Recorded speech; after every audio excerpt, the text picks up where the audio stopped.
নাই। যারা হাদিস নিয়ে মুনাজারা করবে, একজন মুনাজির আরেকজন মুজাহিদ, ফতোয়া ইলমিয়ার মধ্যে আল্লামা জুবাইর আলী জাই রাহিমাহুল্লাহ তিনি কথা উল্লেখ করে গেছেন, একজন মুজাহিদ এবং একজন মুনাজির, বিশেষ করে হাদিসের মুনাজির, তার মধ্যে কোনো তফাৎ নাই। একজন মুজাহিদ যেমন সীমান্ত পাহারা দেয়, মুসলিমদের ভূখণ্ড যেন কেউ ধ্বংস করতে না পারে, একজন মুহাদ্দিস, একজন মুনাজির তিনি হাদিসের বারান্দাকে পাহারা দেবে যেন হাদিসকে বিকৃতি করে কোন বাতিল ফেরকা পৃথিবীতে জন্ম লাভ করতে না পারে। এই জন্য আমাদের প্রত্যেকের আহলুল ইলম হওয়া প্রয়োজন, আহলুল হাদিস হওয়া প্রয়োজন। আপনার নাম দিয়েছেন আহলে হাদিস, আপনার দলের নাম দিয়েছে আহলে হাদিস, কিন্তু আপনার হাদিসের যারা তাদিল কিছুই বুঝেন না, আপনি উলুমুল হাদিসের 10 পৃষ্ঠা লেখাপড়া করতে পারেন না, আপনি বুঝেনি না উলুমুল হাদিস কি, কিভাবে হাদিসকে সহিহ করতে হয়, কিভাবে জয়ীফ করতে হয়, কিভাবে একটা হাদিসের মধ্যে সাজ হলে তার হুকুম কি হবে, একটা হাদিসের মধ্যে ইস্তেরাব হলে তার হুকুম কি হবে, একটা হাদিসের মধ্যে ওহাম হলে তার হুকুম কি হবে, একটা রাবির উপর কাসীরুত তাদলিস কলিলুত তাদলিসের তার হুকুম কি হবে, একটা রাবির যদি মাজুহ হয় তার হুকুম কি হবে, একটা রাবির যদি স্মৃতিশক্তি ইখতিলাফ থাকে তার হুকুম কি হবে। এই যে বিস্তর হাদিসের জগৎ পাণ্ডিত্য, এই জ্ঞানটার নামই হলো উসুল হাদিসের জ্ঞান। আমরা সেই আহলে হাদিস হতে পারছি, আমাদের সেই আহলে হাদিস হওয়া প্রয়োজন। আলহামদুলিল্লাহ, অনেক বেশি সংখ্যক লোকের মধ্যে আমরা অল্প সংখ্যক লোক হাদিসকে মানার বক্তব্য দিচ্ছি। এই হাদিসের প্রতি ভালোবাসার কারণে আল্লাহ তাআলা আমাদের সকল কলবগুলোকে একত্রিত করে দিয়েছেন। আপনার আসান্বিত হবে না, সংখ্যাধিক্য কোনো বিষয় না। কথা কি বুঝতে পারছেন কিনা? পাকিস্তানের হাফেজ উমর সিদ্দিক একাই গোটা পাকিস্তানের মুকাল্লিদদের 12টা বাজিয়ে ফেলেছেন। ভারতের জালাল কাসেমি একাই তিনি ভারতকে জ্বালায়া দিয়েছেন। এই জন্য একজন হলেই চলবে, 10 জন হলেই চলবে, 5 জন হলেই চলবে, গোটা মুকাল্লিদ গোষ্ঠী সেখানে পরাভূত হবে। কথাকে বুঝতে পারছেন কিনা? আমরা মূর্খ সূর্খ মানুষ, লেখাপড়া নাই, নালায়েক, কামজুরি, তারপরও দেখেন মুকাল্লিদরা হিসাবের খাতায় রাখে। কেন? আপনি এতটুকু লেখাপড়া, সামান্য একটু পড়াশোনা করছি, তাও এখন আমরা চেষ্টা করতেছি। কথা কি বুঝতে পারছেন কিনা? আমার এই হাদিসের প্রতি আমি আগে জানতাম না। 2015 সালের মধ্যে শুধু রেফারেন্স দিয়ে বক্তব্য দিতাম, হাদিস মুখস্থ করতাম, ওয়াজ করতাম। কিন্তু যখন আমি রেজাউল করিম আবরারের সাথে তাবিজ নিয়ে একটা ডিবেটে বসি, তখন আমি বুঝতে পেরেছি যে তাহকিক ভিত্তিক লেখাপড়া করার প্রয়োজনীয়তা কত। আমি মাল ফারকু বাইনা তামিম ওয়া তাবিজ, আমি এই শব্দটা খোঁজার জন্য আমি নাম বলবো না, এমন 20 জন মাদানী আলেমের কাছে আমি সাহায্য চেয়েছি। এক পাতা বই দিয়ে, কিতাব দিয়ে তারা আমাকে মুকাল্লিদদের দেফা করতে হবে সাহায্য করতে পারে নাই। আমি ব্রাদার রাহুলকে বলছি, উনি বলছেন শায়েখ উর্দুর প্রতি গুরুত্ব দেন। কিসের প্রতি গুরুত্ব দেন? রাহুল ভাই আমাকে বলছে উর্দুর প্রতি গুরুত্ব দেন। আমার রাহুল ভাইয়ের আল্লাহ শুকরিয়া আদায় করতে হয়, রাহুল ভাইকে ধন্যবাদ। ব্রাদার রাহুল আমাকে উর্দু শিখার প্রতি বলছেন যে আমি তো নাস্তিকদের নিয়ে থাকি, আমি তো অমুসলিমদের দাওয়াত নিয়ে থাকি, তো আলেমরা যদি কয়েকজন ব্যক্তি যদি এই দায়িত্বটা নিয়ে নিত, যারা বলতে পারে, বাতিলের মোকাবেলা করতে পারে, তখন আমি উর্দু শিখার প্রতি মনোনিবেশ করি।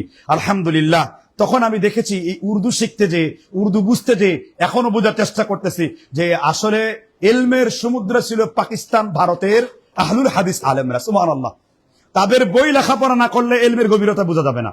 তাহলে কি আরবদের কোনো খেদমত নাই? অবশ্যই আরবদের খেদমত আছে, কোনো সন্দেহ নাই। তবে সেই খেদমত গুলো 200 বছরের পুরাতন। ইমাম আব্দুল ওয়াহাব নাজদি রাহিমাহুল্লাহ ওই সময় যে খেদমত করে গেছেন, নতুন আঙ্গিকে খেদমত কম। কেননা আহলে কোরআনের ফিতনা পাক ভারতে, মিলাদ কিয়ামের ফিতনা পাক ভারতে, মাজারের ফিতনা পাক ভারতে, তাবিজের ফিতনা পাক ভারতে, নূরের ফিতনা পাক ভারতে, ইলমে গায়েবের ফিতনা পাক ভারতে। তাহলে পাক ভারত যখন এত ফিতনা, তাহলে যারা এই সমস্ত দেফা করবেন, মোকাবেলা করবেন, অবশ্যই তাদের লেখা তাদের থেকে চমৎকার হবে। এটাই তো স্বাভাবিক। কারণ অনুকূলে বসবাস করা আর প্রতিকূলে বসবাস করা এটা কখনো এক জিনিস হতে পারে না। আল্লাহ তাআলা আমাদেরকে কোরআন সুন্নাহ বুঝার তৌফিক দান করুন। ওই হাদিস, লা তাজালু তায়েফাতু মিন উম্মতি, আমার উম্মতের মধ্যে সর্বদা একটা দল থাকবে। এই তায়েফাতুল মানসুরার অনেকগুলো ব্যাখ্যা রয়েছে। একদল ব্যাখ্যা হলো যারা এই জমিনে কেতাল করবে বাতিলের বিরুদ্ধে, আর একটা শ্রেণীর মুহাদ্দিসদের ব্যাখ্যা হলো যারা এই জমিনে হাদিস চর্চা করবে, তারা তায়েফাতুল মানসুরার অন্তর্ভুক্ত হবে। সুবহানাল্লাহ। আমরা যদি হাদিসকে হেফাজত করার কাজ করি, হাদিসকে সহিহ জয়ীফ করার কাজ করি, আমরা তায়েফাতুল মানসুরার অন্তর্ভুক্ত হবে। এই জন্য ইমাম আহমদ বিন হাম্বল রাহিমাহুল্লাহ যারা হাদিসকে জারহ তাদিল করে তাদেরকে তায়েফাতুল মানসুরার অন্তর্ভুক্ত করেছেন। তায়েফাতুল মানসুরা বাংলা অনুবাদ করে দিচ্ছি, আল্লাহর পক্ষ থেকে বিশেষ সাহায্যপ্রাপ্ত দলকে তায়েফাতুল মানসুরা বলা হয়। তাহলে আমরা যারা হাদিস গবেষণা করি, আমরা কিসের অন্তর্ভুক্ত? তায়েফাতুল মানসুরার অন্তর্ভুক্ত। কেন? আমরা হাদিস চর্চা করি, বাতিলের জবাব দিই। সুবহানাল্লাহ বিহামদি। যাই হোক, তাহলে আমরা ভূমিকাতে আমরা বুঝতে পারলাম। এখন আমাদের মূল পর্বে আজকে যাব। আমার বিষয়বস্তু ছিল মুনকিরি হাদিস নিয়ে, তাই না? আচ্ছা, এখানে কয়েকটা আক্কেলি জবাব এবং ইলজামি জবাব আপনাদের মনে রাখতে হবে। মুনকিরে হাদিসের মানহাজটাকে আপনার জানতে হবে, আপনার নিজের মানহাজটাকে প্রকাশ করতে হবে। মুনকিরে হাদিস, এটা অনেকেই বুঝে নেয়। মুনকিরে হাদিস কি? বাংলাদেশে যারা হাদিসকে ইনকার করে, মানে হাদিসকে অস্বীকার করে, এদের মধ্যে মুনকিরে হাদিস মূলত দুই প্রকার। অনেকগুলো প্রকার আছে, কিন্তু যেটা মৌলিক বেসিক, এটা মূলত কয় প্রকার? দুই প্রকার। এক প্রকার হলো যারা হাদিসের কিছু অংশ মানে, তারা বলে যদি কোরআনের সাথে হাদিস, সহিহ হাদিস মিল পাই তাহলে আমরা হাদিসটা গ্রহণ করি। আর দুই হলো তারা আকল দিয়ে বিবেচনা করে, যেমন কিছু বক্তা দলিল দেয় ফি নারি জাহান্নামা খালিদিনা ফিহা আবাদা, কেউ যদি কবিরা গুনাহ অবস্থায় জাহান্নামে যায় সে চিরস্থায়ী জাহান্নামী হবে, তওবা করার যদি সুযোগ না পায়। বুঝতে পারছেন কিনা? এই মুতাজালা মানে আকল দিয়ে কি বুঝছে? হাদিস বুঝছে। মুসলিম শরীফের 4 পৃষ্ঠায় এসেছে ইন্নাল্লাহা ইয়াখরুজুন নাস মিনান নার ইয়াদখুলুল জান্নাহ, মানুষ জাহান্নামের আযাব ভোগ করে আবার জান্নাতে যেতে পারবে। তো এই যে আকল দিয়ে যে হাদিস বুঝছে, মানে নিজের মতো করে হাদিস বুঝছে, এই সমস্ত লোকদের ব্যাপারে সালাফরা কাফের ফতোয়া লাগায় নাই, কিন্তু তারা জাহান্নামী, তারা দলালাতের উপর প্রতিষ্ঠিত আছে। যেমন এরকম এক পথভ্রষ্টের বই হলো ও আরসালা আলাইহিম তয়রান আবাবিল, এটার অনুবাদ করেছেন ডাক্তার মাতিয়ার রহমান। আল্লাহ যুগে যুগে প্রেরণ করলেন বিমান, আর বিমান দিয়ে বম্পিং করা হলো। অনুবাদ, ও আরসালা আলাইহিম তয়রান আবাবিল, আল্লাহ প্রেরণ করেন ঝাঁকে ঝাঁকে বিমান, আর বিমান দিয়ে কি করছেন? বম্পিং করে শেষ করে দিচ্ছেন। এটা হলো মাতিয়ার সাহেবের। তো এরা হলো একটা টাইপ।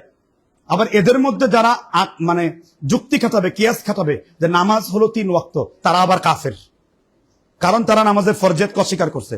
আর যারা আহলে কোরআন তারা কাফের, তারা মুরতাদ, তারা নাস্তিক। কিভাবে নাস্তিক? হাদিস ছাড়া কোরআন হলো নাস্তিকের কিতাব। আবার বলছি কথাটা, হাদিস ছাড়া কোরআন হলো কিসের কিতাব? নাস্তিকের কিতাব। হাদিস ছাড়া আল্লাহ তাআলা নিজেই প্রশ্ন জানে, বানে জর্জরিত হয়ে যাবেন। আমি এক একটা করে উত্তর দিব ইনশাআল্লাহ। তাহলে তাদের মূল পরিচয় হলো দুই প্রকার। এক প্রকার সরাসরি আহলে কোরআন, এরা চিরস্থায়ী জাহান্নামী। আর আরেক প্রকার হলো যে আংশিক মানে, আংশিক মানে না, তারা দলালা, তারা বিদাতি, তারা পথভ্রষ্ট। কিন্তু এদের মধ্যে যারা নামাজের রুকু সেজদাকে অস্বীকার করে তারা আবার কাফের। তারা আবার কি? কাফের। আর আহলে কোরআনরা হলো মুরতাদ। আমি কয়েকজন মুরতাদের নাম বলি, কারণ জাহালদের নাম না বললে আপনারা তাদের থেকে ইলম নিয়ে গুমরা হবেন। একজনের নাম ছিল, আগে ছিল মুরাদ, কিন্তু এখন মুরতাদ বিন আমজাদ। তার আসল নাম কি? কিন্তু আসলে সে কি এখন? মুরতাদ বিন আমজাদ। মুরতাদ কেন হলো? যখন তার বিরুদ্ধে এক যুগে, আপনারা জানেন যে আমার বেশ কিছু আত্মীয় পুলিশের ঊর্ধ্বতন কর্মকর্তা, পুলিশ হেডকোয়ার্টারে একজন এডিশনাল আইজির মাধ্যমে আমাদের শায়েখ ইউসুফ জাহান মিলে আমরা এই মুরতাদ বিন আমজাদের হাদিসের প্রতি দৃষ্টতার জন্য তার বিরুদ্ধে মামলা ঠুকতে চেয়েছিলাম। তখন ভয়ে বলছে যে আমি এমনটা বলি নাই, মানে উনি ভয়ে আবার হাদিসের গুণগান কয়দিন গাইছেন। তারপরে আবার আলোচনা করেছেন সহি সারো ওহি ধরো, কি সহি সারো ওহি ধরো। এখন আপনাকে বুঝতে হবে আহলে কোরআনের মূল মানহাজটা কি। আরেকজন হলো সদল রোশন মুরতাদ, আরেকজন হলো পাকিস্তানের একটা আছে জাভেদ গান্ধী, আছে না, পাপিষ্ট পথভ্রষ্টকারী। যদিও ওর ব্যাখ্যা নাই, কিন্তু ওর মানহাজ সবাই গ্রহণ করে নাই। আল্লাহ তাআলা হেফাজত করুন ওদের ফিতনা থেকে, আল্লাহ আমিন। এবার আসেন আহলে কোরআনদের মূল মানহাজটা কি। তাদের মূল মানহাজ হলো সূরা নামলের 75 নম্বর আয়াত, ওয়ামা মিন গায়িবাতিন ফিস সামাই ওয়াল আরদ ইল্লা ফি কিতাবিন মুবিন। এই জমিনের যত স্পষ্ট গায়েব অদৃশ্য সমস্ত কিছু আমি আল্লাহ স্পষ্ট করে কিতাবের মধ্যে, কোরআনের মধ্যে বর্ণনা করে দিয়েছি। তো তারা দলিল দিচ্ছে, তাদের ইস্তেদলাল, যে আল্লাহ তাআলা যেহেতু কোরআনের সবকিছু স্পষ্ট করেছে, কিসের আবার হাদিস, যা কিনা আল্লাহর নবীর 300 বছর পরে লেখা হয়েছে। এটা হলো তাদের মূল দলিল। এখন আল্লাহ তাআলার হুকুম কি নড়াচড়া করে? আল্লাহ সূরা নিসার 71-72 নম্বর আয়াতে বলেছেন ইখতিলাফান কাসীরা, তোমরা আল্লাহর কথা এখন ইখতিলাফ দেখতে পাবে না। সূরা বানী ইসরাঈল আল্লাহ বলেছেন সুন্নাতুল্লাহি তাবদীলা সুন্নাতুল্লাহি তাহওয়িলা, আল্লাহর কথার কোনো পরিবর্তন হবে না। আমরা একটু বোঝানোর ক্ষেত্রে বলি আল্লাহর কথা লড়ে চড়ে না। কথা কি বুঝতে পারছেন কিনা? আমাদের ভাষা সাভার এলাকায় তো এই পুরান ঢাকার কিছু টার্ম আমরা ওই ব্যবহার করি। কথা কি বুঝতে পারছেন কিনা? তো এই জন্য আল্লাহর কথা কি নড়াচড়া করে না, ঠিক না? ঠিক। তাহলে আল্লাহ কি এক এক জায়গায় এক এক রকম বলেন? সূরা আনআমের 39 নম্বর আয়াতে মা ফাররাতনা ফিল কিতাবি মিন শাইইন, আল্লাহ তাআলা বলছেন যে আল্লাহ তাআলার কিতাবের মধ্যে সবকিছু স্পষ্ট করে বলছেন, এইটুকু তারা দলিল নিচ্ছে। অথচ তার আগে আল্লাহ তাআলা বলছেন যে ওমা মিন দাব্বাহ, আমি এই পৃথিবীতে এই ভূপৃষ্ঠে অনেক প্রাণী সৃষ্টি করেছি, আবার দুইটা ডানাওয়ালা প্রাণী সৃষ্টি করেছি। ওই দুইটা ডানাওয়ালা পাখির বর্ণনা আল্লাহ সুস্পষ্ট করে কিতাবে ব্যক্ত করেছেন। এখন প্রশ্ন হলো, শুধুমাত্র পৃথিবীর সবকিছু তো দূরের কথা, কোরআনে তো সকল পাখির কথা আছে। বলেন, পৃথিবীর সব পাখির কথা আছে, ডাইনোসরের কথা আছে, উট পাখির কথা আছে। তাহলে আল্লাহ তাআলা সবকিছু সুস্পষ্ট কিভাবে বর্ণনা করলেন? এবার আসেন, ওহী সম্পর্কে তাদের মানহাজ আর আমাদের মানহাজ কি? আমাদের মানহাজ হলো, আমরা মনে করি ওহী দুই প্রকার, ওহীয়ে মাতলু, ওহীয়ে গায়রে মাতলু। আর তাদের দৃষ্টিতে ওহী শুধুমাত্র একটা। আপনাদেরকে প্রশ্ন করি, ওহী পৃথিবীতে আল্লাহ তাআলা কোরআনে কয় ভাবে নাজিল করেছেন? জানতে হবে। হ্যাঁ, একজন বলছেন 4 ভাবে। আলহামদুলিল্লাহ, সুবহানাল্লাহ, চমৎকার গবেষণা আছে। তাদের দৃষ্টিতে ওহী হলো শুধুমাত্র কিতাবের মধ্যে যা লিপিবদ্ধ করা হয়েছে এইটাই ওহী, এর বাইরে কোনো ওহীকে তারা মানে না। অথচ এই কিতাব আল্লাহ কোরআনের মধ্যে আল্লাহ 4 প্রকার ওহী প্রমাণ করেছেন। প্রথম আল্লাহ তাআলা ওহীর আলোচনা করেছেন, ও আওহাইনা ইলা মূসা আন ইদরিবি বিআসাকাল বাহর ফানফালাকা ফাকানা কুল্লু ফিরকিন কাতাউদিল আযীম। আল্লাহ এখানে ওহীর কথা বলেছেন। সূরা আরাফের 121 নম্বর আয়াতে আল্লাহ ওহীর কথা বলেছেন, ও আওহাইনা ইলা মূসা আন আলকি আসাকা ফাইযা হিয়া তালকাফু মা ইয়াফিকুন ফাওয়াকা আল হক ওয়া বাতালা মা কানু ইয়ামালুন ফাগুলিবু হুনালিকা ওয়ানকালাবু সাগিরিন। আল্লাহ এখানে ওহীর কথা আলোচনা করেছেন। আবার আল্লাহ সুবহানাহু ওয়া তাআলা আল্লাহ রাসূলকে ওহী দিয়েছেন। সূরা নাজমের আলোচনা করেছেন, ওয়া মা ইয়ানতিকু আনিল হাওয়া ইন হুয়া ইল্লা ওয়াহয়ু ইউহা। রাসূলুল্লাহ সাল্লাল্লাহু আলাইহি সাল্লাম ওহী ছাড়া নিজের মত করে কোনো কথা বলেন না, নিজের চিন্তা থেকে কোনো কথা বলেন না, উনি অতটুকুই বলেন যে ওহী করা হয়। তাহলে এইটা ওহী, এই প্রকার ওহী দিয়ে বুঝলাম যে আল্লাহ তাআলা ডাইরেক্ট নবীদের উপর ওহী করেন। এবার কোরআনে দুই রকম ওহী, স্বপ্নের মধ্যেও আল্লাহ ওহী বর্ণনা করেন। সূরা সাফফাতের 1 থেকে 107 নম্বর আয়াত, রব্বি হাবলি মিনাস সলিহিন ফাবাশশারনাহু বিগুলামিন হালিম فلما بلغ معه السعي قال يا بني إني أرى في المنام أني أذبحك فانظر ماذا ترى قال يا أبت افعل ما تؤمر ستجدني إن شاء الله। আল্লাহ এইখানেও এক প্রকার ওহী করেছেন, যেটা ইব্রাহিম আলাইহিস সালামকে, ইসমাঈল আলাইহিস সালামকে আল্লাহ স্বপ্নের মধ্যে কি দিয়েছেন? ওহী দিয়েছেন। তার মানে নবীরা। আর আরেকটা সূরার মধ্যে আল্লাহ তাআলা পর্দার অন্তরালের কথা বলেছেন, তার মানে ওহী এখানে 3টা হলো। আর আরেকটা হলো জিবরিল আলাইহিস সালাম কখনো ওহী নিয়েছেন, যেমন আল্লাহ সূরা তাকবীর আলোচনা করেছেন, ইন্নাহু লাকাউলু রাসূলিন কারীম যী কুওয়াতিন ইনদা বিল আরশি মাকিন মুতাইন সাম্মা আমিন ওয়া মা সাহিবুকুম বিমাজনুন। কোরআনে স্পষ্ট আছে না নাই? তাহলে কোরআনে এই 4 প্রকার ওহীর আলোচনা করেছেন। তাহলে তাদের দাবি ওহী এক প্রকার, আর আমাদের দাবি ওহী কয় প্রকার? তার প্রমাণ কোথায় আছে? কোরআন কারিমে। এখন আসেন, আহলে কোরআনদের প্রতি, এই মুরতাদদের প্রতি আমার প্রথম প্রশ্ন। এরা মনে করেন একটা বাহাস হচ্ছে, আপনারা এখন ধরেন আমার সামনে ওই বাহাসের প্রতিদ্বন্দ্বী, এদের সাথে তো খুঁজে পাওয়া যায় না। আমাকে আমাদের শিহাব ভাই একটা বই দিয়েছিল, মুনকিরিনে হাদিস থেকে 4 সওয়াল। আমি এটা পরীক্ষা করার জন্য আমার এলাকার আহলে কোরআনদের সাথে কথা বলছি। এক সওয়ালেই কুপকাত, এক সওয়ালেই কি কুপকাত। আমি মেডিসিনটা দিব, কোন সওয়ালটা, কোন প্রশ্নটা তাদেরকে করবেন। এক প্রশ্ন করলে রসুন সজল রসুনটা দল বলে শেষ হবে। আসলে ভাই আব্দুল্লাহ বিন আব্দুর রাজ্জাক, উনি যেহেতু মুনাজির না, উনি একজন লেখক, উনি যে টকশোটা করছেন আসলে ওইটা হলো রচনা পড়ার মতো। উনি উনার মতো করে গবেষণা আনছেন, আর সজল রসুন ওভাবে গবেষণা করছেন। এটা মূলত মুনাজির না, মুনাজারা না। মুনাজারা হলো উনাকে আমি প্রশ্ন করব এবং উনার প্রশ্নের মধ্যে উনাকে উত্তর দিয়ে দিব, উনার কিতাব দিয়ে উনাকে ধরে ফেলবো। কথা কি বুঝতে পারছেন কিনা? প্রথম প্রশ্ন হলো, আল্লাহ তাআলার কোরআন যে নাস্তিকদের কিতাব, এখন সূরা নামলের 10 নম্বর আয়াতে আমি আপনাদেরকে নিয়ে যাব। আল্লাহ তাআলা কি বলছেন? ওয়ালা তুতি, তোমরা অনুসরণ করো না। কারা?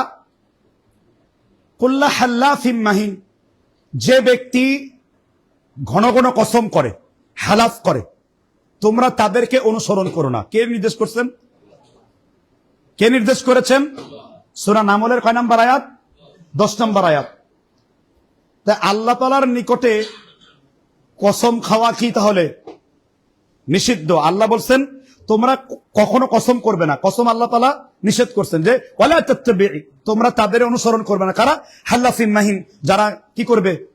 মিথ্যা, বা যারা কসম করবে। তাহলে কসম যারা করে তাদেরকে কি করতে পারবেন না। এখন আল্লাহ তাআলার কোরআনে আল্লাহ তাআলাই এখন প্রশ্নের সম্মুখীন। হাদিস ছাড়া কোরআন নাস্তিকদের কিতাব কি জন্য? আল্লাহ তাআলা নিজেই, আমি কোরআন থেকে গনে গনে ৭৬ জায়গায় আল্লাহর কসমের কথা পেয়েছি। লা উকসিমু বিহাদাল বালাদ ওয়া আনতা হিল্লুম বিহাদাল বালাদ, সূরা বালাদে আল্লাহ কসম খেয়েছেন, সূরা লায়ল আল্লাহ কসম খেয়েছেন, ওয়াল লাইলি ইযা ইয়াগশা ওয়ান নাহারি ইযা তাজাল্লা, সূরা শামসে আল্লাহ একবার না 25টা কসম খেয়েছেন, ওয়াশ শামসি ওয়া দুহাহা ওয়াল কমারি ইযা তালাহা ওয়ান নাহারি ইযা জাল্লাহা। আছে না নাই? সূরা আসরে আল্লাহ কসম খেয়েছেন, ওয়াল আসর ইন্নাল ইনসানা লাফি খুসর। এখন আল্লাহ এক জায়গায় বললেন সূরা নামলে 10 নম্বর আয়াতে, আহলে কোরআনের কাছে আবার প্রশ্ন, তাহলে আপনারা বলেন আমার হাদিস মানবো না, মানবো কোরআন। হাদিসে আমরা এর জবাব পেয়েছি, সাহাবীদের দলিলে জবাব পেয়েছি, আমরা তাফসীরে জবাব পেয়েছি। ওইখানে আল্লাহ কোন কসমের কথা বলেছেন, এইখানে আল্লাহ কোন কসম কথা বলেছেন? কারণ আপনারা স্ট্যান্ড বাই শুধু একটা জায়গায় দাঁড়ায় রয়েছেন, লুগাত টু লুগাত। আপনারা কোরআনের ও লোগাত ছাড়া আপনারা কোনো কিছুকে মানবেন না, এই স্ট্যান্ড বাই আপনারা দাঁড়ায় রয়েছেন। এখন প্রশ্ন দিবেন, আল্লাহ যেখানে কসম খাইতে নিষেধ করছে, তাহলে ৭৬ জায়গায় আল্লাহ নিজে কসম খাইছেন কেন? এখন আল্লাহর কাছে উত্তর চান। তাহলে এখন বলেন, হাদিস ছাড়া এই কোরআন গন্ডগোল আছে না নাই? এই পয়েন্টটা মনে রাখবেন, এই পয়েন্টটা তাদেরকে জিজ্ঞেস করবেন। আমি কিছু নয়া পয়েন্ট নিয়ে আসবো, নতুন। এই পয়েন্টটা তাদের জিজ্ঞেস করবেন। এই পয়েন্ট তারা পরিচিত না, এই পোস্টের সম্মুখীন তারা হয় নাই। কথাকে বুঝতে পারছেন কিনা? এবার ওই যে 4 সওয়ালের মধ্যে এটা কমন সওয়াল, এটার উত্তর ওর বাপ দাদা 14 গোষ্ঠী সবগুলা মুনকিরে হাদিসকে কষ্টিপ দিয়ে বেঁধে, যে একটা আসছে না ফেভিকল দিয়ে বেঁধে ওর 14 গোষ্ঠীকে বেঁধে প্রশ্ন করেন। আল্লাহ সূরা তাওবার 32 থেকে 34 বলেছেন, ইন্না ইদ্দাতু শুহুরি 12। আল্লাহর গণনার মাস কয়টা? 12টা। আল্লাহর গণনার মাস কয়টা? যেদিন থেকে আল্লাহ পৃথিবী সৃষ্টি করেছেন, এর মধ্যে মিনহা আরবাতুন হুর, 4টা মাস হলো কি? 4টা মাস হলো হারাম মাস। এখন আমি তো জানি না ভাই কোরআন থেকে 4টা মাস কোনটা, আমাকে একটু বের করে দেন। জিজ্ঞেস করেন মুনকিরে হাদিসকে, জাভেদ গান্ধীকে জিজ্ঞাসা করেন, সজল রোশনকে জিজ্ঞাসা করেন, আকাশ মাদানিকে জিজ্ঞাসা করেন, দুষ্ট জামিলুল বাশার কোরআন ভার্সেস শরীয়ত বই লিখেছে, ওকে জিজ্ঞাসা করেন। সকল মুনকিরে হাদিসকে একসাথে করে জিজ্ঞাসা করেন, আল্লাহ যে 4টা মাসের কথা বলেন, ভাই কোরআন থেকে আমার দলিল দাও, এই মাসটা কোথায়? দলিল আছে? কোথায় দলিল আছে? জুলকাদা, জুলহাজ্জা, কোরআন থেকে এটা দলিল নেই। এবার মুনকিরে হাদিসের প্রতি তৃতীয় প্রশ্ন আমাদের, এই যে আপনাদেরকে যে গোপন কৌশলটা শিখিয়ে দিচ্ছি, সূরা তাহরিমের 4টা আয়াত করে ফেলবেন। কোন সূরার? 4টা আয়াতে 5টা প্রশ্ন তাদেরকে আছে।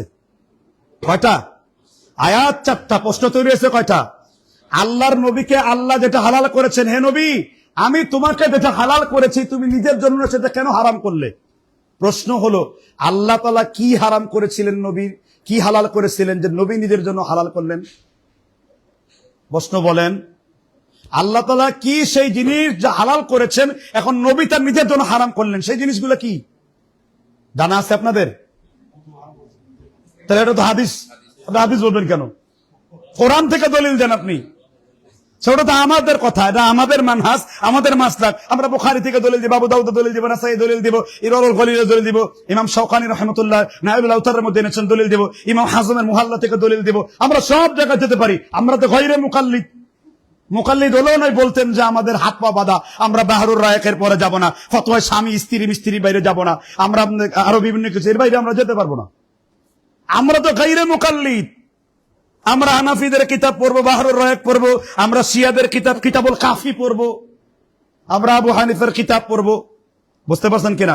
আশারীদের কিতাব পড়বো, মাতুরীদের কিতাব পড়বো, জাবারিয়া কাদেরিয়াদের কিতাব পড়বো। গায়রে মুকাল্লিদের কোনো পথ বাধা নাই, কারণ পৃথিবীতে সর্বপ্রথম গায়রে মুকাল্লিদ ছিলেন মুহাম্মদ সাল্লাল্লাহু আলাইহি সাল্লাম। তিনি কারো মুকাল্লিদ ছিলেন না। কথাকে বুঝতে পারছেন কিনা? এজন্য আমি একজন গায়রে মুকাল্লিদ হয়ে কি আনন্দিত, আলহামদুলিল্লাহ, যে আমাকে আল্লাহ তুমি মুকাল্লিদ বানাও নাই। চাই আমি মুকাল্লিদের আলোচনা এখন, তাকলিদ কি এবং তাকি উসমানী মাযহাব ওর তাকলিদ বইয়ের মধ্যে কি লিখেছে, তিনি বলছেন যে হাদিস হানাফি মাযহাবের সাথে খেলাফ পাবে, ওই হাদিসকে দিয়ালের বাইরে ছুঁড়ে মারো, উম্মতের বৃহৎ ঐক্যের স্বার্থে। ব্রিগেডে আমরা বলি হানাফি মাযহাব বাঁচাবার স্বার্থে। তাহলে যারা তাদের মাযহাব ঠিকানোর জন্য কি দেয়ালের বাইরে মারে? মাযহাব और तकलीद পৃষ্ঠা নাম্বার 39 খুলেন। বলছেন যদি সহি হাদিস হানাফি মাযহাবের বাইরে যায়, দেয়ালের বাইরে মারো। আপনারা কি দেয়ালের বাইরে মারবেন? তারা তাদের কিতাব নিয়ে জিজ্ঞাসা করেন, এটা বাংলা নিবেন না, উর্দু মাযহাব আর তাকলিদ নিয়ে পড়েন যে শায়েখ এই হুকুম কি হবে। কথা কি বুঝতে পারছেন কিনা? অবশ্যই এগুলোর অনেক জবাব তারা দেয়। তো মুনকির হাদিসের কাছে আমার প্রশ্ন এই জায়গাটাতে যে সূরা তাহরিম, এই প্রশ্ন করলে তারা আটকে যাবে। এবার আসেন দেখেন আরো আরো আরো আরো আরো কঠিন হবে সামনে। সূরা বাকারার 255 নম্বর আয়াত, আল্লাহ 56 নম্বর আল্লাহ কি বলছে? লা ইকরাহা قد تبين الرشد من الغي فمن يكفر بالطاغوت ويؤمن بالله فقد استمسك بالعروة الوثقى لا انفصام لها والله سميع عليم। আল্লাহ আলোচনা করেছেন ইসলামে কোনো জবরদস্তি ধর্ম নাই। এবার সূরা তওবার 5 নম্বর আয়াত খুলেন। এবার আল্লাহ বলতেছেন ফাকতুলুল মুশরিকিনা হাইতু, ফাকতুলুল মুশরিকিনা হাইতু, মুশরিকরে যেখানে পাও সেইখানে পাও। কোনো ব্যাখ্যা দিবেন না, কোনো তাফসীর পড়বেন না, কোনো হাদিস পড়বেন না। এখানে কোন মুশরিকদের বলা হয়েছে? তাহলে বাড়ির পাশে হিন্দুদের অবস্থা কি হবে? তার মানে বাংলাদেশে যত হিন্দুদের হত্যা করা হয়েছে এরা মনে হয় সবগুলো আহলে কোরআন, কারণ তারা কোরআন থেকে দলিল দিচ্ছে ফাকতুলুল মুশরিকিনা হাইতু, তোমরা মুশরিকদের যেখানে পাও সেখানে কি করো? আপনারা বলেন, আমি বললে আবার ফেসবুকে স্ট্রাইক দিবে পেজে, বুঝতে পারছেন কিনা? তাহলে তোমরা তাদেরকে কি করো? আচ্ছা, তাহলে এখন আপনারা বলেন এটা কোন মুশরিক? তাহলে মুশরিকদের যেখানে বসে সেখানে হত্যা করো, কে বলছে? কোরআন। এবার আমি একটা আক্কেলি জবাব দেই এবং খুব মজা পাবেন। মুনকিরিনে হাদিস কেন হয়? আমি যদি বই লেখা আমি বলবো, বড় করে লিখবো, মুনকিরিনে হাদিস হয় পাশের বাড়ির ভাবিকে পালিয়ে বিয়ে করার জন্য আর পাশের বাড়ির মেয়েকে ধর্ষণ করার জন্য মুনকিরে হাদিস হয়। কেন? কারণ ধর্ষণ করার নিষেধাজ্ঞা কোরআনেই নাই, ধর্ষণ করার কোনো আয়াত কোথায় নাই, দর্শনকারীর বিচার কি হবে কোনো আয়াত কোথায় নাই। এখন যেহেতু সে হাদিস চোরা, হাদিসকে অস্বীকার করে, আর যেহেতু সে কোরআন মানে, এই জন্য ধর্ষণ তার কাছে ডাল ভাতের ব্যাপার। আমার খবর নিয়ে দেখা দরকার বাংলাদেশে ধর্ষণ এত বেড়েছে, এটা কি এই মুনকিরের হাদিসে করে কিনা। কারণ দর্শনের কোন আয়াত কোরআনে নাই। সূরা আল্লাহ তাআলা সূরা নূরে বলেছেন আয-যানিয়াতু ওয়াজ-যানি ফাজলিদু কুল্লা ওয়াহিদিন মিনহুমা মিয়াতা জালদা, যারা অবিবাহিত অবস্থায় ব্যভিচার করে তাকে কয় বাড়ি মারো? আহলে হাদিসরা বলেছে 100 বাড়ি মারো আর তারকে নির্বাসনে পাঠাও। হানাফিরা বলছে না, খালি 100 বাড়ি মারো, যারা পরে আবার লুচ্চামি করতে পারে। কথা কি বুঝতে পারছেন কিনা? তো আমরা বলতেছি ধর্ষণ, এখন ধর্ষণের শাস্তি কোথায়? কোরআনের কোন আয়াতে ধর্ষণের শাস্তি আছে? এখন আপনারাই বলেন হাদিসে কি ধর্ষণের শাস্তি আছে? কোন কিতাবে? তিরমিজিতে হাদিস আছে। ওই যে ওই ব্যক্তি ফজরের অন্ধকার একজন মহিলাকে ধর্ষণ করলেন, সম্ভবত সাহাবী নাম মুইজ বিন আসলাম। নবী সাল্লাল্লাহু আলাইহি ওয়াসাল্লাম তারা কি করলেন? আবার সাহাবীরে বাঁচাতে যে আমার প্রিয় বন্ধু বিশিষ্ট মুকাল্লিদ রাজাল করিম আবরার, আল্লাহ নাকি নিজেই জেনা করিয়েছেন। উনি ইচ্ছা করে জেনা করতে যান নাই, মানে উনি সাহাবীদের একটা জিনিসকে বাঁচানোর জন্য এবার আল্লাহ নাকি জেনা করছেন, জেনা করাইছেন। বুঝতে পারছেন কিনা? তাদের আরেক হুজুর আছে না, ইয়াকুব নানাতুবি, কাসেম নানাতুবির উস্তাদ, এক রান্ডির কামরায় গেছে, তিনি তাশরিফ আনছেন। তখন বলছে যে আমি তো একজন রান্ডি, কেন আসছেন আমার কামরায়? কার রান্ডি করনে ওয়ালা কোন হ্যায় আর করানে ওয়ালা কোন হ্যায়, ও তো ওহি হ্যায়। বুঝতে পারছেন কিনা? আর রান্ডি সেখানে বলছে যে আমি এরকম মৌলবীর মুখে প্রস্তাব করে দেই যে ব্যক্তি তাওহীদ ঠিক নাই। তাহলে রান্ডি ইয়াকুব নানাতুবির থেকে কি হ্যাঁ আরো বড় ভালো, আকীদায় ভালো, সে হোক ব্যবসা, আকীদা তো ভালো। আরে শাইখুল ইসলাম হয়ে, কাসেম নানাতুবির উস্তাদ হয়ে এই আকীদা পোষণ করে দিচ্ছে। কথা কি বুঝতে পারছেন কিনা? তা আরো আছে, তারা মানুষ কেন মুনকিরিনে হাদিস হচ্ছে? যখন একটা ছেলে ফাতওয়ায় স্বামী প্রথম খণ্ড 110 পৃষ্ঠায় বলবে ফাকাদাবা সূরাতুল ফাতিহা ইস্তিশফা বিল বাউলি আইদান, যে তোমরা রোগ মুক্তির আশায় প্রস্রাব দিয়ে সূরা ফাতিহা লেখো, তখন একজন ছেলে বলবে নাউযুবিল্লাহ নাউযুবিল্লাহ, ছাড়ো এইসব কিতাব। আপনি কি প্রস্রাব দিয়ে সূরা ফাতিহা লিখতে পারবেন? এই হিম্মত আপনাদের আছে?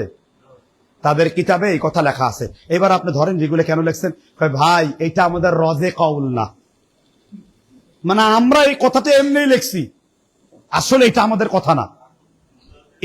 এই সমস্ত কারণেই মুনকিরিনে হাদিস পৃথিবীতে বেড়ে গেছে। আর মুনকিরিনে হাদিস বাড়ার আরেকটি বড় কারণ হলো এই দেশের বক্তাদের সস্তা কোরআনের আয়াত দিয়ে দলিল দেওয়া।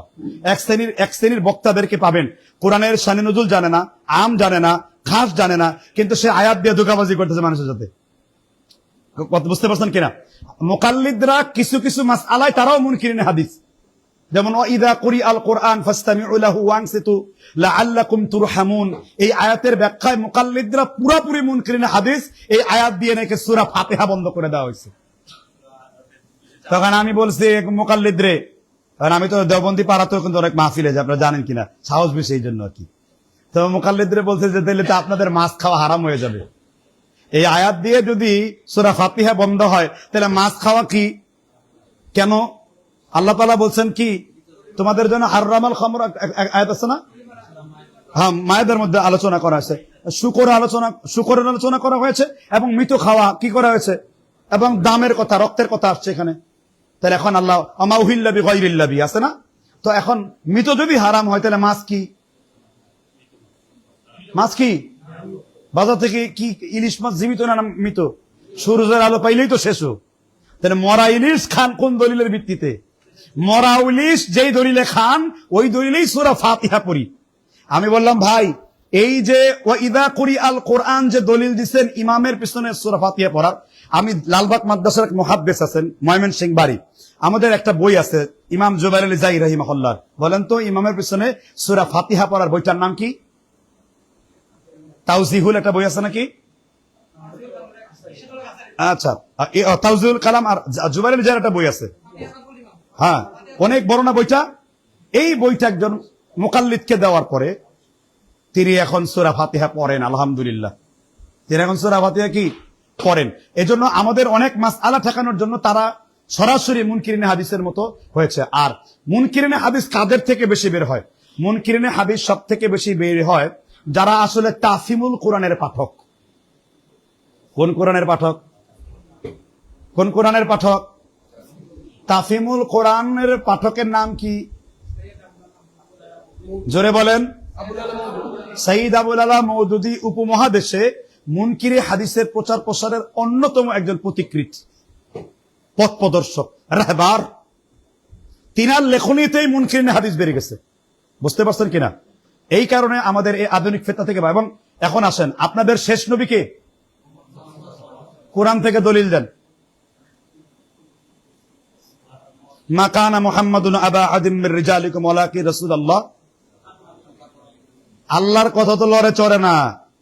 19 জায়গায় আল্লাহ খতম বললেন সিলমোহর, আর এখন বলতেছেন খতম মানে শেষ। দলিল খতামাল্লাহু আলা কুলুবিহিম, এখানে খতমের অর্থ কি? সিলমোহর। আরো কোরআনের আয়াত আছে না সূরা ইয়াসিনের মধ্যে? হ্যাঁ, আল-ইয়াওমা নাখতিমু আলা আফওয়াহিহিম ওয়া তুকাল্লিমুনা আইদিহিম ওয়া তাশহাদু আরজুলুহুম বিমা কানু। এখানে খতম মানে কি? আল্লাহ মিসকের কথা বলতে খতম বলছে। তো আহলে কোরআন আমাদের প্রশ্ন করছে যে খতম মানে হলো সিলমোহর 19 জায়গায় 18 জায়গায় হলো, আর এখন এখানে কিভাবে বলেন খতম মানে শেষ নবী? তার মানে খতম মানে সিলমোহর, তার মানে এই সিলমোহর আরো বাকি আছে, মানে আল্লাহর নবীর পরেও আরো নবী আসতে পারে। আপনি এই জন্য দেখবেন মুনকিরিনে হাদিস, হিজবুত তাওহীদ এবং নাস্তিক আসিফ মহিউদ্দিন আর কিছুদিন আগে একেবারে কুকুরের গুস্ত খাইতে খাইতে, নাস্তিকরা তো কুত্তার গুস্ত জন্মের মতন খায়, ওই যে কি আসাদ নূর দেখছেন কিনা, সজল রসুনকে খুব ধন্যবাদ দিলেন। কেন? কারণ হাদিস ছাড়া কোরআন হলো শুধু নাস্তিকের কিতাব। হাদিস ছাড়া কোরআন হলো শুধু কার কিতাব?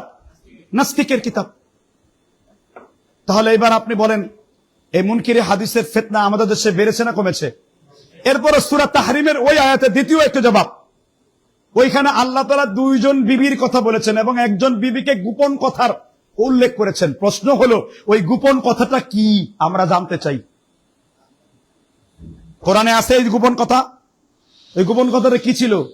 বুখারী মুসলিমে দেখেন, সম্ভবত আয়েশা রাদিয়াল্লাহু আনহাকে বা হাফসা রাদিয়াল্লাহু আনহাকে এই গোপন কথাটা বলছেন। কারণ আল্লাহ তাআলা হালাল করছেন মারিয়াকেও, আল্লাহ তাআলা হালাল করছেন মধুকেও, কিন্তু কোরআন পড়লে তো বোঝা যাচ্ছে না কোন মারিয়াকে কেন হারাম করেছেন, মধুকে কেন রাসূল হারাম করেছেন, কি সেই গোপন কথা ছিল, এবং গোপন কথা প্রকাশ করে দিলে কেন তাকে এটা করতে হবে। এই কথা যদি আপনি কোনো মুনকিরে হাদিসকে জিজ্ঞাসা করেন, আমি আল্লাহর নামে কসম করে বললাম একজন মুনকিরে হাদিস কোনো জবাব আপনাকে দিতে পারবে না, একদম লাজবাব হয়ে যাবে। এটা কোনো জবাব নাই, কারণ এর কোনো ব্যাখ্যা নাই। এই জন্য আমি বলছি যে মুনকিরে হাদিস সম্পর্কে আপনাদেরকে ভালো করে লেখাপড়া করতে হবে। আমাদের তারা বলে আল্লাহ আমাদেরকে যতটুকু জানাইছে অতটুকু এর বাইরে আমাদের জানার দরকার নেই। আচ্ছা, এই কথা নিয়ে আবার কোরআনের একটা আয়াত মনে পড়ে গেল। কিরকম? আল্লাহ তাআলার কোরআন সূরা কামারের মধ্যে আল্লাহ 3 বার বলছেন ওয়ালাকাদ ইয়াসসারনাল কুরআনা লিযিকর ফাহাল মিন, মানে আল্লাহ তাআলা কোরআনকে সহজ করে অবতীর্ণ করেছেন। কে আছো এমন উহা বুঝিতে চাও, উপদেশ গ্রহণ করা, কে আছো, তাই না? তাহলে কোরআন সহজ না কঠিন? আবার আল্লাহ তাআলা সূরা ইমরানের 7 নম্বর আয়াতে বলেছেন কোরআনের আয়াতগুলো হলো মুহকামাত মুতাশাবিহাত, আর তার পূর্বে আল্লাহ নাজ্জালা মানে কোরআন এখানে আলোচনা করছেন মুসাদ্দিকাল লিমা বাইনা ইয়াদাইহি ওয়া আনজালা তাওরাতা ওয়াল ইনজিলের পর আল্লাহ বলেন যাদের অন্তরের মধ্যে জাইগুন আছে, বক্রতা আছে, তারা এই কথাগুলোকে তালাশ করতে চায়। তাহলে এক জায়গায় আল্লাহ বললেন কোরআন বোঝা অনেক সহজ, আবার আরেক জায়গায় আল্লাহ বলেন না, সব সহজ না, কিছু মুহকামাত আছে, কিছু মুতাশাবিহা আছে। প্রশ্ন হলো এই যে মুহকামাত মুতাশাবিহাত আবার বলেন আল্লাহ সহজ, আল্লাহর কথার মধ্যে কি বৈপরীত্য? এখন আল্লাহ যতটুকু জানাইছেন ততটুকু যদি জানতে চান, এর বাইরে যদি আপনি যেতে না চান, তাহলে আপনি বলেন ধর্ষণের ব্যাপারে এখন কি করবেন? একজন মুনকিরে হাদিসের মেয়েকে ধর্ষণ করে ফেললো, একজন মুনকিরে হাদিসের বউ রেখে পালায় নিয়ে গেল, একজন মুনকিরে হাদিসকে ধর্ষণ করে শেষ করে ফেললো, এখন বিচার চাইলেন। ধরেন এই সিয়াসাত রাষ্ট্রীয় ব্যবস্থায় আহলে কোরআনরা ক্ষমতায় আসলো, তাহলে তো ঘরে ঘরে ধর্ষণ হবে, আপনি হবেন শ্রেষ্ঠ ধর্ষক, ঠিক না? বেঠিক জুড়ে বলেন। তাহলে এই বিচার, তাহলে আল্লাহ যতটুকু জানাইছেন, এখন আল্লাহ তাআলা কি নিজে এসে কি পৃথিবীতে কথা বলছেন, না কার মাধ্যমে কথা বলছেন? রাসূলুল্লাহ সাল্লাল্লাহু আলাইহি সাল্লামের কত কথা কোরআনে বর্ণিত রয়েছে, রাসূলুল্লাহ সাল্লামের কত কথা হাদিসে বর্ণিত রয়েছে। আপনি যে কোরআনকে অথেন্টিক বলে মানেন, এই কোরআনটা যেইভাবে সংরক্ষণ করা হয়েছে চামড়ার মধ্যে, প্যাপিরাসের মাধ্যমে, লোকদের মাধ্যমে, একইভাবে তো হাদিসও একইভাবে সংকলন হয়েছে। তাহলে সংকলনের পদ্ধতিতে কোরআনকে যদি আপনি মাহের মনে করতে পারেন, কোরআনকে যদি বিশ্বস্ত মনে করতে পারেন, তাহলে হাদিসের সংরক্ষণ পদ্ধতিও তো এইভাবে উল্লেখ করা আছে। কথাকে বুঝতে পারছেন কিনা? তার মানে তারা হলো দ্বিচারিতা। আপনি জি বলেন। একজনের প্রশ্ন করেছিল সূরা নিসা 15 নম্বর আয়াতে, হ্যাঁ বলছে তোমাদের মধ্যে নারীদের মধ্যে যারা ব্যভিচার করে, জি, একজনের আমাকে একজনের বলেছে এটা রহিত হয়ে গিয়েছে, এটা পরিবর্তে সূরা নূরের আয়াত দিয়েছে ব্যভিচারের শাস্তি। তখন একজন মুনকারে হাদিস বলল এটা হচ্ছে নারীদের সমকামিতার জন্য এই আয়াতটাকে নাযিল করেছে। আচ্ছা, তাহলে এই কথাটা কি কোনো এই কথাটা কি কোরআনে উল্লেখ করা আছে? এখানে ওনারা বলছে যে এই অর্থ নারীদের, মানে এই অর্থ তো আমরা তো তাদের কোনো ব্যাখ্যা নিব না, আমরা অনুবাদ নিব। ব্যাখ্যা দিলে তো হবে না, ব্যাখ্যা দিলে তাদের মানহাজে নাই, তারা ব্যাখ্যা তো আমরা দিব। এবং তাদের দাবি হচ্ছে কোরআনে কোনো আয়াত রহিত হয়নি। এটা তাদের অনেক দাবি আছে, কোরআনের অনেক আয়াত রহিত হয়ে গেছে, এটা আমরা দাবি করবো। বুঝতে পারছেন কিনা? কোরআনের আয়াত রহিত হয় নাই, কোরআনে তো আল্লাহ তাআলা উল্লেখ করছেন, আছে না? এক আয়াত আরেক আয়াত, আল্লাহ তাআলা বলছেন এক আয়াত আরেক আয়াতকে রহিত করে দেয়। রহিত করার কথা কোরআনে উল্লেখ করা আছে না? কি জানে মান আনসাখ, এখন একটা, হ্যাঁ, তাহলে আল্লাহ নিজেই বলছেন এক আয়াত আরেক আয়াতকে রহিত করে দেয়, আর তারা বলছে রহিত করে না। এজন্যই এমন এক ধর্ম তারা মানে যেই ধর্মের কোনো আসলে ইবলিশি যুক্তি ছাড়া কোরআন সুন্নাহর কোনো যুক্তি তাদের কাছে নেই। আর হিকমা বলতে তারা কোরআনও বলে। তাহলে আল্লাহ তাআলা 2টা কোরআন নাজিল করছেন, এক আয়াতে 2টা হিকমা ব্যবহার করছেন, আছে না? একটা কিতাব বললে আবার হিকমা, তাহলে কিতাব মানে কি? ওদের চাইতে হিন্দুরা ভালো, হিন্দুদের কিতাবের মধ্যে। মানে রাসূল সাল্লাল্লাহু আলাইহি ওয়াসাল্লামের জ্ঞান দিয়েছে তারা। আচ্ছা, এখন এটা ওদের ব্যাখ্যা, ওদের ব্যাখ্যা। আমাদের ব্যাখ্যা হিকমা মানে হাদিস। আমাদের ব্যাখ্যা হিকমা হাদিস। হিকমা মানে কি? হাদিস। যে এই হিকমাটা, আপনারা কোনো জটিল ব্যাখ্যায় যাবেন না, আপনারা এই ব্যাখ্যায় আগে আসবেন। আহলে কোরআনকে 4টা প্রশ্ন: 1, যেটা বলে দিলাম সূরা তাহরিমের প্রশ্ন ধরবেন; 2, ধর্ষণের আয়াত কোরআন থেকে বের করতে বলবেন; 3, তোমরা মারা গেলে আমরা কিভাবে দাফন দিব? কাউয়ার মতো এক কাক মারা গেছে আরেক কাক মারছে, নাকি তোমরা মারা গেলে গিরাওয়ালা ব্যাম্বু দিয়ে 4 রাস্তার মোড়ে দাঁড় করায় রাখবো? কোরআনে দাফন কিভাবে করতে হবে কোনো পদ্ধতি আছে? আচ্ছা, কাকদেরকে নিয়ে আসতে হবে, কাকদেরকে দিয়ে দেখাইতে হবে ভাই কিভাবে দাফন করে দেখাও, তারপর আমরা দিব। কাকের দাফনের কথা আছে, মানুষের দাফনের কোনো কথা নাই। তাহলে একজন মুনকিরে হাদিস হলে এত পুরা কপাল যে দাফনও আমার কপালে জুটবে না। মাছ খাওয়ার হাদিস দেয় তোমাদেরকে সমুদ্রে মৎস্য শিকার হালাল করা হয়েছে, এটা যে মাছ খাওয়া, নোনা মাছ খাওয়া। রেফারেন্স। ওই যে ওয়াহুয়া আল্লাযী সাখারাল বাহর লিতাকুলু মিনহু আয়াত না?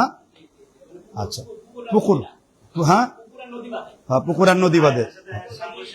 সমুদ্রের শিকার করার জন্য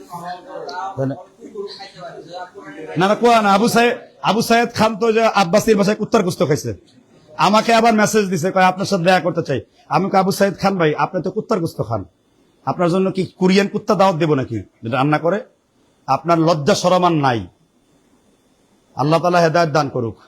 যা হোক, মেলা আলোচনা হয়ে যাচ্ছে, আপনারা নতুন ভাবে এই মুনকিরি হাদিসকে দিয়ে গবেষণা করবেন। আর এই রাস্তা বন্ধ করতে গেলে আমাদের সহিহ হাদিসের একটা কিতাব দিচ্ছেন, কি জানো নামটা, বুখারী শরীফের উপরে যে কতগুলো আপত্তি তুলছে। হ্যাঁ, আপনি কল্পনা করতে পারবেন না, আমি এক ইউটিউবারকে চিনি, নাম বলবো না তার, সে ইমাম বুখারীকে আমার সামনে জারাত সন্তান বলে উল্লেখ করছে, অথচ তাকে আপনারা সালাফি বলেছিলেন, তার ভিডিও আপনারা শেয়ার করেন। কথা কি বুঝতে পারছেন কিনা? এরকম বহু মুনকিরে হাদিস আমাদের মধ্যে লুকিয়ে আছে, বহু মুনকিরে হাদিস। না না না না, নাম বলবো ইনশাল্লাহ, খাস ভাবে, আম ভাবে না, আমি নাম বলবো ইনশাল্লাহ, কারণ আরো প্রমাণ পাই তারপরে বলবো। আমার সাথে ঝগড়া করার দ্বারা তার প্রমাণ হয় না, এটা কিন্তু হচ্ছে সেটা আমরা ইনশাল্লাহ পরে উত্তর দিব ইনশাল্লাহ, সেটা এখন না, এই পর্বে না, এটা কমিরা বলছে আর কি, কমিরা অনেক কিছু বলে থাকে। জি, কারণ তাদের হাদিসে কোনো হাদিসের ক্ষেত্রে তাদের কোনো ভূমিকা নাই, তাদের প্রধান ইমামই জয়ীফ, এবং ইমাম কি জানো না, মোহাম্মদ, সে তো জয়ীফের বাপ কিংবা দাদা, ইমাম মোহাম্মদ আছেন একজন, হ্যাঁ হ্যাঁ, কাজ্জাব, আমাদের বলতে এটা নিয়ে তো বাস হলো একটা পাকিস্তানে। হ্যাঁ, আগারগাঁও মসজিদের প্রিন্সিপাল আমাদের মসজিদে এসে খুতবা দেয়, উনি এসে টোটালি সুন্নাত মত বলছেন, না হাদিস। পুরো আমাদের প্রায় 1000 লোক হয় মসজিদে, সুন্নাত মত বলছে, কারণ ওই পাক বলছে রাসূলুল্লাহ সাল্লাল্লাহু আলাইহি ওয়াসাল্লাম তোমরা কোরআন এবং সুন্নাত হাদিসের কথা বলা হয় না। তাহলে তো ওই যে একটু আগে ইমাম নববীর কিতাবের নাম কি, একটু আগে বললেন কি কিতাব?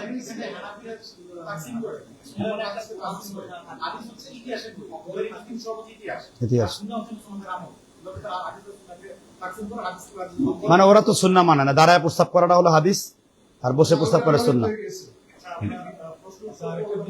ইনশাআল্লাহ আমরা তাহলে আমাদের আলোচনা শেষ করে দিচ্ছি, প্রশ্নোত্তর পর্ব ইনশাআল্লাহ পরে।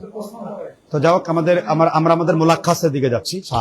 শেষ কথা হলো যে এই ধরনের নতুন নতুন ফিতনা যদি আপনারা বেঁচে থাকতে চান, তাহলে অবশ্যই আমাদের স্টাডি করার কোনো বিকল্প নেই। আলহামদুলিল্লাহ, দেখেন, জুবাইর আলী জাই রাহিমাহুল্লাহ, তিনি হাসপাতালে ভর্তি ছিলেন 17-18 দিন। জ্ঞান ফেরার পর তিনি তার লাইব্রেরিতে যেতে চেয়েছিলেন, কেন জানেন? তার অসমাপ্ত কাজগুলো যেন সমাপ্ত হয়। আপনাদের কাছে আমি একটা দোয়া চাচ্ছি। আমি টাঙ্গাইলে একটা বিশাল বড় জায়গা পেয়েছি, প্রায় বহু কোটি টাকার দামের। যে ভাই আমাকে এই জায়গাটা দিয়েছেন, আমি তাকে বলে নিয়েছি যে আমি একটা হাদিস ভিত্তিক মাদ্রাসা করব। তো আমার চাহাদ হলো, আমি জুবাইর আলী জাই রাহিমাহুল্লাহ যে মাকালাতগুলো আমরা পড়ি, পাকিস্তান ভিত্তিক সালফে সালেহিনদের, সালাফি বা আহলে হাদিস, ওই অনুপাতে একটা হাদিস ভিত্তিক মাদ্রাসা করব। যে মাদ্রাসায় পড়ে আমার ছেলেরা উসুলে হাদিসের অনেক জ্ঞান অর্জন করবে, যেটা বর্তমানের মাদ্রাসায় পড়ে একেবারেই সম্ভব না। আমি আবার বলতেছি, আমাদের আহলে হাদিস সহকারে বেশ কিছু মাদ্রাসা সিলেবাস, এই সিলেবাসে আসলে আলেম হওয়াটা খুব দুরূহ ব্যাপার। আমাদের সময় নষ্ট হচ্ছে কেবল, কারণ আমাদের গবেষণাটা 200-300 বছর আগের। আমাদের লেটেস্ট গবেষণা করা উচিত, লেটেস্ট উসুলে হাদিসের বইগুলো নেওয়া উচিত, লেটেস্ট সকল বাতিল ফেরকার বইগুলো আমাদের পড়িয়ে এর জবাব রেডি করা উচিত। আমরা এখন বসে 300 বছর আগের ইতিহাস পড়ে কি করব? আমরা এখন বসে 500 বছর আগের কিতাব পড়ে কি করব? আমাদের মৌলিক বেসিক কিতাবটা ঠিক রেখে বর্তমান জামানার ফিতনার সাথে যাতে আমার সন্তানরা এই জাহান্নামের আগুনে পা না দেয়, সেই আঙ্গিকে মাদ্রাসা করতে হবে, সেই আঙ্গুকে সিলেবাস করতে হবে। আল্লাহ যেন সেই স্বপ্ন পূরণ করার তৌফিক দান করেন। আশাবাদী আপনারা সবাই সেই কাজে আমাদের সাথে থাকবেন ইনশাআল্লাহ। আমরা অনুষ্ঠান করার সময় আপনাদেরকে দাওয়াত দিব। আমরা পাকিস্তান থেকে বিখ্যাত যারা আলেম রয়েছেন তাদের সাথে দাওয়াত দেওয়ার চেষ্টা চলছে, কোশিশ চলছে। আমরা তাদেরকে ইনশাআল্লাহ আপনাদের সামনে উপস্থাপন করব। অবশ্যই এই বছর আমাদের বেশ কিছু জমিয়ত এবং আহলে হাদিস আন্দোলনের কনফারেন্সে পাকিস্তানি উলামারা আসছে। এটা খুব ভালো দিক। উপমহাদেশের আলেমদের মূল্যায়ন করা উচিত। আসলে আল্লামা নাসিরউদ্দিন আলবানী রাহিমাহুল্লাহ, তার যে সিলসিলা সহিহ ছাড়া সিফাতুস সালাতুন নবী একটা বই আছে না, এটা মূলত 4 খণ্ডে। বাংলা যেটা করছে এটা আসলে আলবানির প্রতি সুবিচার করে নাই। ওই 4 খণ্ড কিতাবের মধ্যে অনেক জায়গায় তিনি পাক ভারতের আহলে হাদিস আলেমদের হাদিস চর্চার মানে মার্কাজকে রাজধানী বলে উল্লেখ করছেন, যেটা ক্যাপিটাল সিটি, এই উপমহাদেশ হাদিস চর্চার রাজধানী। কেন? তাদের কিতাবের ভূয়সী প্রশংসা করেছেন কে? আল্লামা নাসিরউদ্দিন আলবানী। চন্দন হয় না বনে বনে, আলবানী হয় না জনে জনে। এই কবিতাটা মনে রাখবেন। চন্দন হয় না বনে বনে, আলবানী হয় না কি? এই জন্য সবাই আলবানী হইতে পারে নাই। হ্যাঁ, আব্দুল করিম জাইদান লিখছেন ভালো, আলবানী না। এজন্য আমি আরবে যারা পড়াশোনা করেন, মদিনায় যারা যান, এই ভিডিও বার্তা যেখানে যাবেন চেষ্টা করবেন কুল্লিয়াতুল হাদিস ডিপার্টমেন্টে পড়ার জন্য, তাহলে আলবানীকে চিনতে পারবেন। আলবানীর কিতাবের কত জ্ঞানের গভীরতা ছিল আপনি সেটাকে চিনতে পারবেন। আল্লাহ তাআলা আমাদেরকে বুঝবার তৌফিক দান করুক। আল্লাহ তাআলা আমাদের দ্বীনী ভাইদের মধ্যে ভালোবাসা বৃদ্ধি করে দিক। আল্লাহ তাআলা আমরা যারা প্রকৃত সালাফি মানহাজের অনুসরণ করে চলি, আমাদের মধ্যে কাদা সুরাসুরি বন্ধ করে দিক। আমরা যেন শায়েক পূজায় ব্যস্ত না হয়ে আমরা যেন দিন তৌহিদের রাস্তায় ঢুকতে পারি, কোন শায়েকের ভুলকে ভুল আর সঠিককে সঠিক বলতে পারি। আল্লাহ যেখানে স্পষ্ট আমাদের নীতিমালা হলো আত-তাকলিদু হারামুন, আত-তাকলিদ কবুলুল কওলি গায়রা বিলা হুজ্জাতি বিলা দালিলি, প্রমাণবিহীন কথা মেনে নেওয়ার নাম কি? তাকলিদ। ইবনে মাসউদের কথা বলে আজকে শেষ করব। লা তুকাল্লিদু দীনাকুমুর রিজালা, তোমরা দ্বীনের মধ্যে কোন ব্যক্তির অন্ধ অনুসরণ করো না। এটাই আমাদের সবচেয়ে বড় দলিল তাদের ইমাম থেকে। তারা বলে হানাফি মাযহাব মানে ইবনে মাসউদ, আর ইবনে মাসউদ বলে তাকলিদ করা হারাম। ঠিক না? ঠিক। তারা বলে হানাফি মানে ইবনে মাসউদ, আর ইবনে মাসউদ বলে আন্নাহু কারিহাল কুরআন ওয়া তা'লিক শাই'আন মিনাল কুরআন, কোরআনের আয়াত দিয়ে তাবিজ দেওয়া না জায়েজ। বুঝতে পারছেন কিনা? ইমাম আবু হানিফা আসলে দুর্বল হলেও তিনি সলফে সালিহিনের লোক। সুবহানাল্লাহ। আকীদা মানহাজে তিনি আমাদের লোক। কিন্তু দেখবেন এই মুকাল্লিদরা ইমাম আবু হানিফাকে তারা অনুসরণ করে না। আল্লাহ তাআলা আমাদেরকে বুঝবার তৌফিক দান করুন। আল্লাহ তাআলা আমাদেরকে বিদ্বেষ থেকে বাঁচায় রাখুন। আল্লাহ তাআলা আমাদেরকে কোরআন সুন্নাহর উপর তৌফিক দান করুন। আজ এই পর্যন্তই। সুবহানাকাল্লাহুম্মা ওয়া বিহামদিকা আশহাদু আল্লা ইলাহা ইল্লা আনতা আস্তাগফিরুকা ওয়া আতুবু ইলাইক।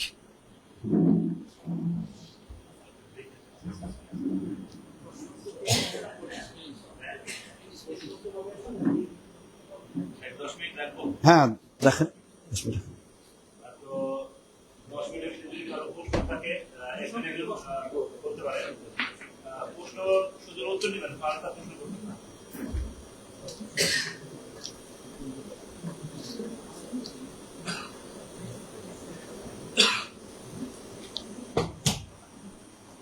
আমরা বিভিন্ন জেলা থেকে আসছে আমাদের ভাইরা, না?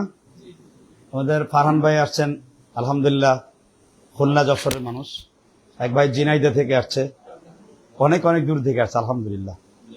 আমাদের চর্চা থাকলে, আমাদের দাওয়াতি কাজ অব্যাহত থাকলে আমাদের কাজ আরো বরকতময় হবে। আল্লাহ তাআলা আমাদের বরকত দান করবেন। আর আমাদের আসলে জি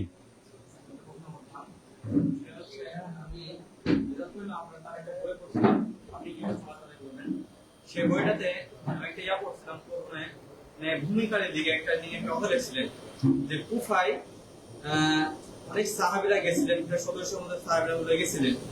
তারপরে কুফায় নাকি রাজধানী করা হয়েছিল। তো সেই আমার এখন প্রশ্ন, মানে আমার নিজের প্রশ্ন মনে আসছে, সেই এত কিছু হয়, সাহাবীরা যে থাকে রাজধানী করা হয়ে থাকে, তারপরেও কেন এত হাদিস গরিব জাল এবং এত কেন ঝামেলা, এত কোন ইয়াদ আসে? সেটা আমরা জানাই করছি। প্রথম প্রশ্ন হলো ইমামে আজম আবু হানিফা রহমতুল্লাহ আলাইহি তিনি আসলে কুফা নগরীর বাইরে কখনো হাদিস চর্চা করতে যাইতেন না, এক। আর ইমাম আবু হানিফার প্রতি কিছু মিথ্যা দাবি আছে। তারা এরকম 70টা কওল জোগাড় করে যে ইমাম আবু হানিফার সাথে সাহাবীদের লেখা হয়েছে, অথচ সঠিক মত হলো, তাহকিক আমার কাছে পুরো তাহকিক আছে, ইমাম আবু হানিফার সাথে কোনো সাহাবীর লেখা হয় নাই। এমনকি সর্বশেষ সাহাবা তুফাইল রাদিয়াল্লাহু তাআলা আনহু তিনারও লেখা হয় নাই। এখন যদিও লেখা হইলেই সে তাবি হয়ে যাবে, বিষয়টা এরকম না। আমরা তো লেখাই সাব্যস্ত করতে পারি নাই সহিহ দলিলের ভিত্তিতে। সুতরাং এই জন্য ইমামে আজম আবু হানিফা রাহিমাহুল্লাহ যেহেতু তিনি কুফার বাইরে যান নাই, এই কারণে তার হাদিসের ক্ষেত্রে এত দুর্বলতা রয়ে গেছে। আর ইমাম আবু হানিফা অনেক শেষে, প্রথম দিকে তিনি ব্যবসায়ী ছিলেন এবং তিনি শেষ দিকে এসে তিনি এই উলমের চর্চা করেছেন। এই কারণে কুফানগরীতে হাদিসের সংখ্যা কম থাকার কারণে তারা বেশি বেশি কিয়াসের আশ্রয় নিয়েছেন। আর কিয়াস করতে যে কিয়াস মাল ফারেক হয়েছে। কিয়াস মাল ফারেক মানে হলো অসামঞ্জস্য কিয়াস। এটা একটা কবিতার মাধ্যমে বুঝতে পারবো। কেমন? এক লেখক লিখতেছেন কবিতা, কপল বিজিল জলে, তখন মূর্খ এক ছাত্র মনে করলো যে পানি তো নিচের দিকে যাওয়ার কথা, তো কপাল তো উপরে থাকে, হ্যাঁ, তো কপাল তো উপরে থাকে, তো পানি কি করে উপরের দিকে যায়? এবার ওই মূর্খ বলে, স্যার আমার এরপরের কবিতাটা জানা আছে, কপাল ভিজিলে জলে পা দুটি বাঁধা ছিল হিজল গাছের ডালে। কথা বুঝতে পারছেন কিনা? আসলে এই গাধা তো কপালের অর্থই বোঝে না। কপাল মানে কি? সে কপাল বুঝছে কি? কপাল। সে কপাল বুঝছে কি? কপাল। তো এই জন্য আমি মনে করি যে আসলে সব সময় হাদিসের মার্কাজটা মদিনাতে ছিল। এই জন্য দেখবেন ইমামদের মধ্যে সব থেকে বেশি হাদিস জানতেন কে? ইমাম আহমদ। ইমাম আহমদ ইমাম আহমদ ইমাম আহমেদ ইবনে হাম্বল না? আচ্ছা, সবচেয়ে বেশি হাদিস জানতো। তারপরে মালিক। এই কারণে আবু হানিফার নাম কেন আসেন নাই? কারণ তিনি ফকিহ ছিলেন, তিনি কিয়াস করতেন খুব বেশি। আর এই কারণে সেইখানে এত সাহাবারা আনাগোনা করলেও হাদিস চর্চাটা কম হইতো, কারণ হাদিসের রাজধানীটা জাজিরাতুল আরবের মধ্যে ছিল, মদিনা মুনাওয়ারাতে ছিল। আর এই জন্য ইমাম মালিক রাহিমাহুল্লাহ, যেহেতু তার নসব নামায় তার দাদার বাবা সম্ভবত রাসূলুল্লাহ সাল্লাল্লাহু আলাইহি ওয়াসাল্লাম জালিলুল কদর সাহাবী ছিলেন, এই জন্য তার হাদিস সংকলন করা তার জন্য সহজ হয়েছে। সুবহানাল্লাহ বিহামদিহি। আর ইমাম শাফি রাহিমাহুল্লাহর উস্তাদ কে ছিলেন? ইমাম ওয়াকি রাহিমাহুল্লাহ, তাই না? তিনি আউসাক, শুধু সিকা না, তিনি কি আউসাক, বিশ্বস্ত, সকলের কাছে বিশ্বস্ত, তারা নিয়ে কোনো মত পার্থক্য নাই। এজন্য আল্লাহ সুবহানাহু ওয়া তাআলা, আমরা এই জন্য তার খেদমতকে অস্বীকার করি না, তার খেদমতকে আমরা খারাপ মনে করি না। বুঝতে পারছেন কিনা? তিনি মরে গেছেন, তবে তার অন্ধ অনুসরণ করি না। আল্লাহ তাআলা আমাদের বুঝবার তৌফিক দান করুন। ওনার কারণে আবিষ্কার পেয়েছে, অথচ ওনার বাংলা অনুবাদকৃত বই সুন্নাতে রাসূলের আইনগত মর্যাদা, এটা বাংলা প্রকাশিত, আরবি বা উর্দু নাম কি বলতে পারবো না। এই বইটা আমি পড়েছি, নাম মোটামুটি সুন্নাতে রাসূলের আইনগত মর্যাদা। এই বইটা পড়ে তো মনে হচ্ছে যে মুনকিরিন হাদিস যারা তারা ওনার কারণে লাজবাব, কিন্তু আপনি বললেন যে ওরা আসলে আপনি কোন বই থেকে পড়ছেন আমি জানি না সেটা, আমি জানি না সেটা। আচ্ছা, আপনি এটা দিতে পারবেন, আর আমরা অসংখ্য দিতে পারবো ইনশাআল্লাহ। এখন বিষয়টা হলো যে দেখতে হবে অনুবাদক কি করছেন, আব্দুল মান্নান তালিব করছেন না আব্বাস আলী খান করছেন না অনুবাদ মাওলানা আব্দুর রহিম করছেন, উনি সংস্কার করছেন কিনা। যেমন তাফসিরুল কোরআন যেটা আপনারা পড়েন, এটা সাইদ আবুল আলা মওদুদ্দিন না, এটা সাইদ আব্দুর রহিম সাহেব সংস্কার করে দিচ্ছেন। উনি সংস্কার যদি না করতেন তাহলে অনেক কিছু বের হয়ে আসতো। কথাই বুঝতে পারছেন কিনা? যদি এগুলো নিয়ে ভিডিও বানাতে চাই না, কারণ এগুলো নিয়ে ভিডিও বানাইলে এমনিই তো অন্যদের ঝামেলায় শেষ, ঝামেলা আরো বাড়তে পারে। ইনশাআল্লাহ সাইদ আবুল আলা মওদুদ্দিন অনেক আলোচনা